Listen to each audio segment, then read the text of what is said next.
भाईजान ये घर देखे कितना खूबसूरत लग रहा है ना। माशाल्लाह। ऊपर वाले ने चाहा तो हम भी अपनी बेगम के साथ ऐसी आलीशान घर में रहेंगे। तो बुला लो अपनी बेगम को। अरे भाईजान, क्योंकि अब से ये जमीन वक्फ की प्रॉपर्टी है। ओ मियाँ, ये मेरे बाप दादाओं की भूमि है, जिसके ऊपर खून पसीने की कमाई से बनाया हुआ मेरा घर है नहीं था, क्योंकि अब से ये वक्फ बोर्ड का है। कौन सा बोर्ड?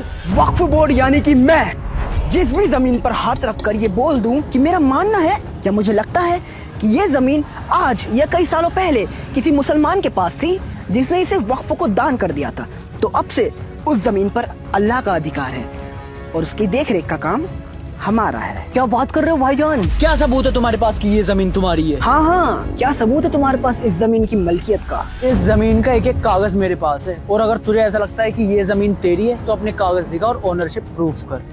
मियाँ, इन्हें बताइए ना कि कागज तो हम ज्यादा दिखाते नहीं हैं, क्योंकि वक्फ एक्ट के सेक्शन 40 के तहत आपको ही अपनी जमीन की मलकियत का सबूत देना होगा, जो कि अगर आप नहीं दे पाए तो हमारा फैसला आखिरी होगा और आपको अपना ये घर खाली करना पड़ेगा। अबे होता कौन है तू फैसला सुनाने वाला? अब तू मुझे बताएगा कि ये घर मेरा है किसी और का है? तुझे तो मैं कोर्ट में देख लूंगा। नहीं देख पाओगे। मियाँ, इस खलीफा को तो सेक्शन 85 भी नहीं पता, जिसके हिसाब से वक्फ के मसलों में दूसरा कोई भी कोर्ट दखल अंदाजी नहीं कर सकता और ना ही तू वहाँ जा सकता है।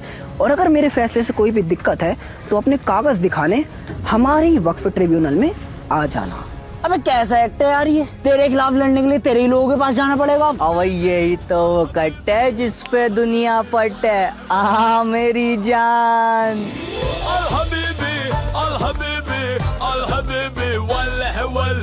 भाईजान एक तो हो गया, पर बाकी बेगमों के लिए और कुछ तलाश करें। अच्छी बॉय, चलो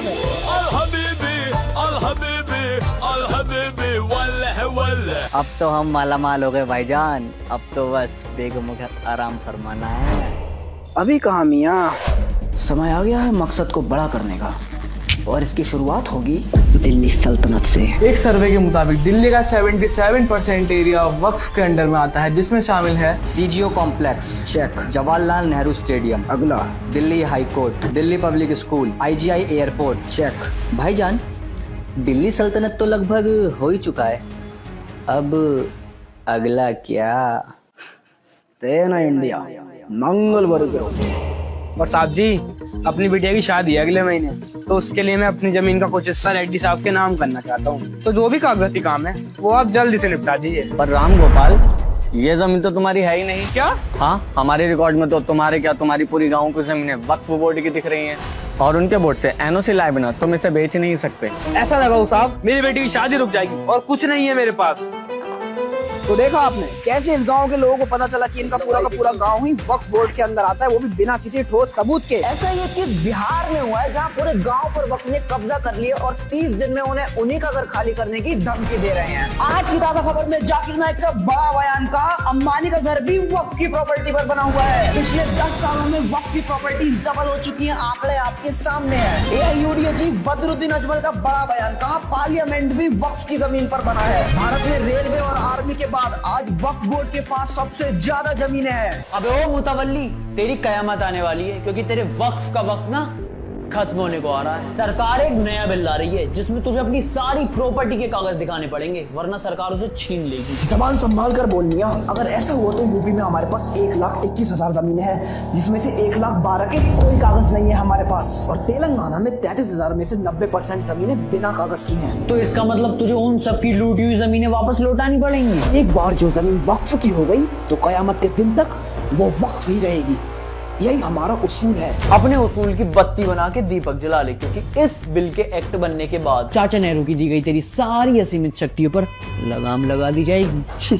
कैसी लगाम? मम्मी, तुझे तो वक्फ अमेंडमेंट बिल 2024 के बारे में कुछ पता ही नहीं है। पहले जैसे तो किसी भी जमीन को वक्फ बोर्ड के बता देता था बिना किसी लीगल डॉक्यूमेंट के, वो पावर अब तुझसे छीन ली जाएगी।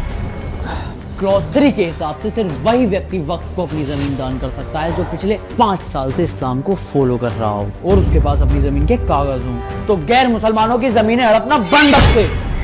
तुझे अपनी सेंट्रल वक्फ काउंसिल में अब 2 मुस्लिम महिलाओं के साथ हिंदू, सिख, ईसाई जैसे 2 गैर मुसलमानों को भी शामिल करना होगा।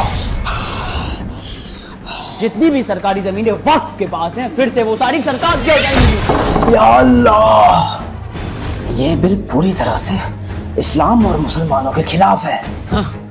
तेरे वक्फ ट्रिब्यूनल में जो 40,000 से ज्यादा पेंडिंग केसेस पड़े हैं ना, उसमें से 10,000 तो खुद मुसलमानों ने किए हैं, जिनकी जमीन तूने हड़प रखी है। और जितनी पावर हिंदुस्तान में वक्फ के पास है, उतनी पावर किसी इस्लामिक कंट्री में वक्फ के पास नहीं है। ये बिल एक्ट बन जाए, ऐसा हो नहीं सकता, मैं ऐसा होने नहीं दूंगा।